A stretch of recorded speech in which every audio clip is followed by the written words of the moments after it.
Fishing is fun, but hooking is the only way. We're gonna show you how to catch some fish today. So hey guys, I had the opportunity to go fishing with a good friend of mine, Rick Tietz. He's the owner of Bladerunner. And let me tell you something about this guy. You put a spoon in his hand and this boy could catch him. So we're out here today spooning, Rick, right? How did you ever get into spooning? And how did you start designing these things? Oh, now that could take a while. Well, do it quick. I was fishing a tournament with Randy Stratton back in 1984 or something on Folsom Lake, and he pulled out a 1/4 ounce kastmaster, and we started catching fish in 30 to 50 feet of water.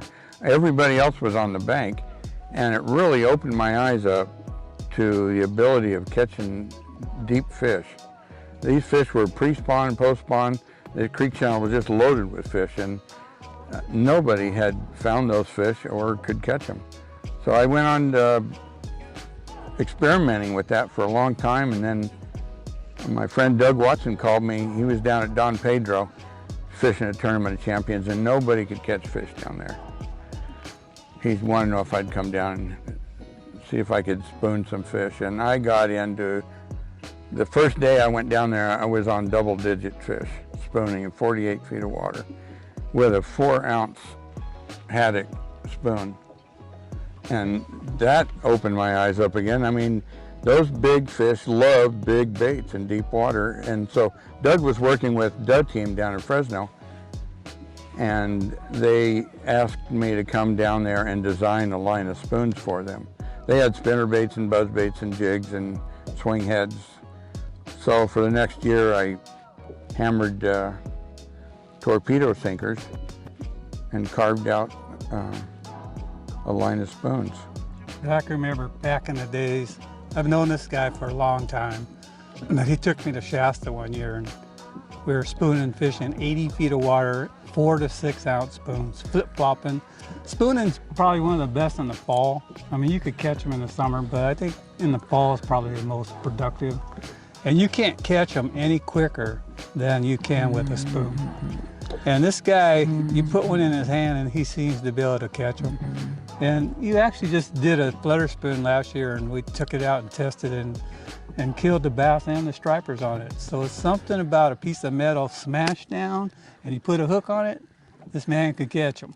Yeah, when they're schooled up in deep water feeding on shad, you have to find a way to make them interested in your bait. It has to look real, it has to be appealing. Sometimes you fish it real aggressive, sometimes it's just flip-flopping it, not even hardly moving it on the bottom. I've had them suck it up off the bottom, even stripers will. Oh yeah. They'll suck a heavy spoon right off the bottom. But it's so effective, and like Alan said, you cannot catch fish any faster in deep water. Most anglers, bass fishermen, they don't fish past 50 feet. That's unheard of. Before, back in the days, 20 feet was deep. Now, 80, 100 feet, you can spoon fish. I've done it many times with this guy. I have some questions for Rick. Rick, you had mentioned before that when you see the like shad and things are at the bottom, that spoons are super effective, probably the most effective way to catch fish on the bottom. Now, if you see fish blowing up on the top, or if you see them suspended, can you still use spoons to do that? You can. You can very effectively. You make a long cast, try to get just past the boil where you see them breaking, and let it drop a few feet and start pumping it back. A lot of times you'll find suspended fish in deeper water, 20, 30 feet over 100 feet, and you can let your spoon flutter down, count it down to the depth where the fish are, and just start pumping it through there. But I've caught a lot of fish on the surface because the spoon, it looks like a shad that's trying to get away or it's injured. They will eat it. So that leads to my next question. Why do you have more than one color? Like, why don't you just have shad color? Why do you have multiple colors? Is it the daylight? Is it the clarity of the water? How do you choose your colors? Certain lakes have certain colors that are better. Like when you fish Folsom, we used to fish Folsom, and when little pink worms came along, it outfished everything. So I knew I had to have a spoon that had that pink morning dawn purpley color to it, and it's very effective on almost any body of water. UV came along and I had to start experimenting with that, and it really works because they can see it so much faster in deep water. It reflects UV light, which penetrates 3 times further than we can see light. So do you recommend that people have 2 different types of spoons, one non-UV for shallow water and one UV coated for deeper water? You asked me earlier, why don't I have all the spoons are UV, and I'm tempted to do that. It's not going to hurt anything because the UV spoons have to have a UV base coat before the tape and back coat and the eyeballs are put on. If the water's dirty, it just seems like a little bit of chartreuse is good. Sometimes out in deep water, especially 30, 40, 50 feet, a little bit of a fluorescent color is good, a little chartreuse. They can see it. Fluorescent colors all reflect UV light, even if it doesn't have a UV base coat. I think choosing colors like anything else, lures, worms, anything else, you got to remember, fish don't see colors, they see shades. And all you're doing is giving them that shade that they could see the lure better.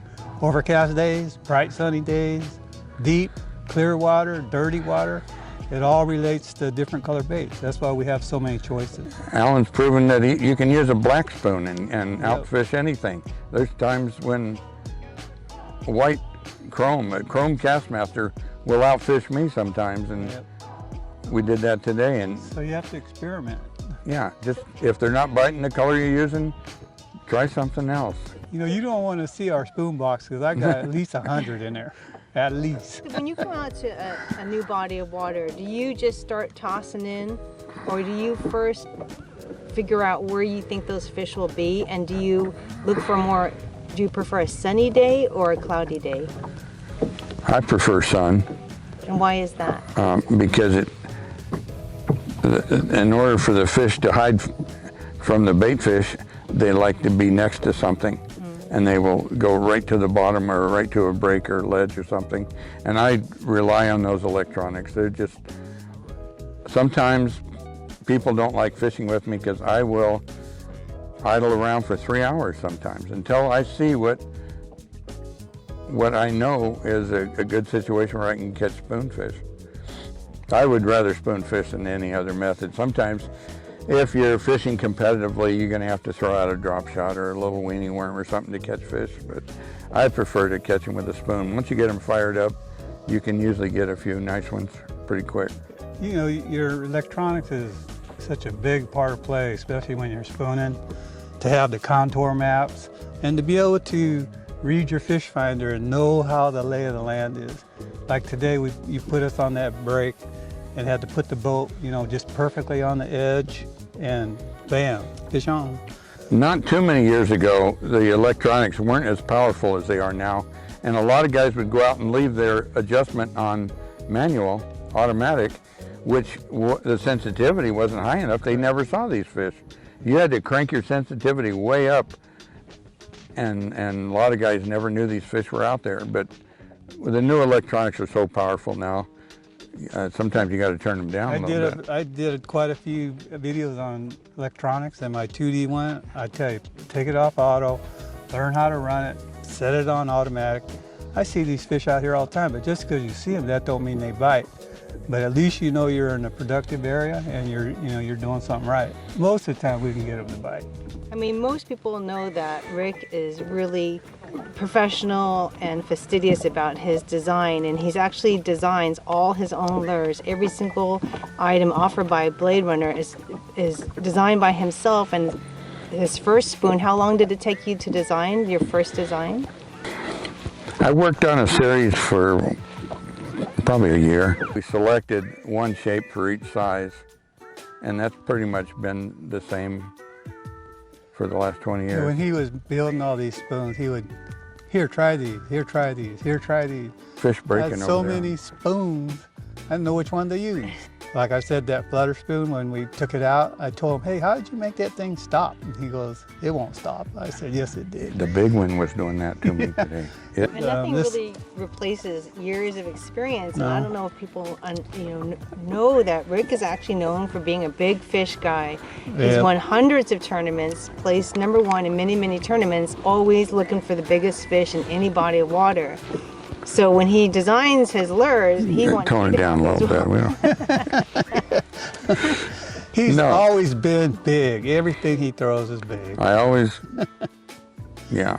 That's the way I learned to fish. Yeah. Big bait, big. Try to catch the biggest fish in the pond. They pull hard and they're so much more fun. Oh my God, he's huge! How's it feel? How you feeling, D?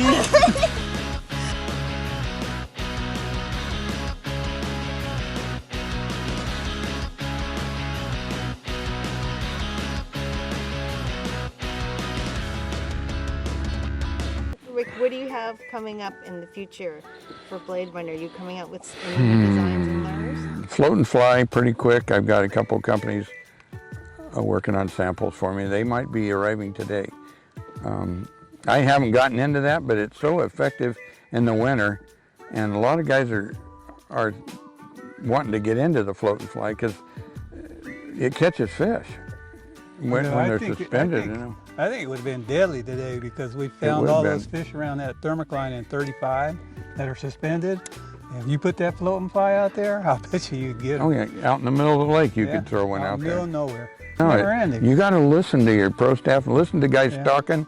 They're always like, well, man, I wish somebody would make this or make that. And you think about it, and if it's effective, you think you can make something new that's going to work, yeah. It's like today I caught some fish on that little tail spinner when they were breaking out there. Yeah, you did. That little thing works good. Out of nowhere and stopped it. Oh, he's a nice one. That's a largemouth.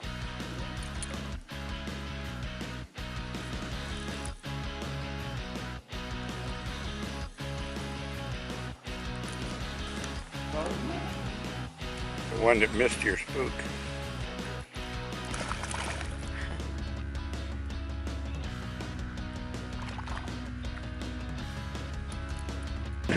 Are you guys gonna spoon? Huh? Like this. We got a lot of fish today. It's fun. So it's good to have you out here, and I'm sure we'll be on the water again. So I'm glad you were able to do this little video with us. We were lucky it quit raining just before we got here, so we had a good day. Yeah, we did. All right, guys. We'll see you later. Thank you. Thanks, Rick. Bye.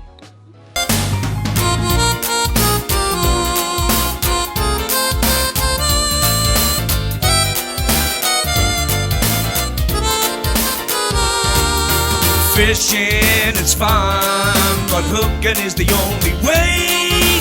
We're gonna show you how to catch some fish today.